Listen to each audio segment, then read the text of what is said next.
কোনো আসক্তি একদিনে ছাড়া সম্ভব নয়। এর জন্য লাগে ইচ্ছাশক্তি, মনোযোগ ও সময়।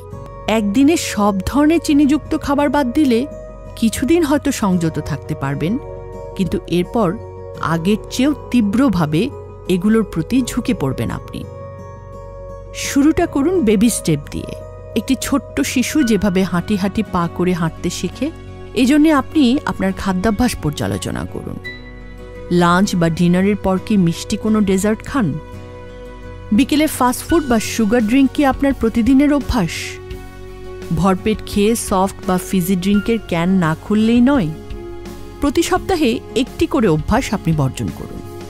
চা বা কফিতে যতটা চিনি খান, এখন থেকে তার অর্ধেকটা করে নিন। চিনির বিকল্প গ্রহণ করতে পারেন, তবে আর্টিফিশিয়াল সুইটনার বা সুগার সাবস্টিটিউটের দিকে যাবেন না। ওগুলো চিনির প্রতি আকর্ষণ আরও বাড়িয়ে দেয়।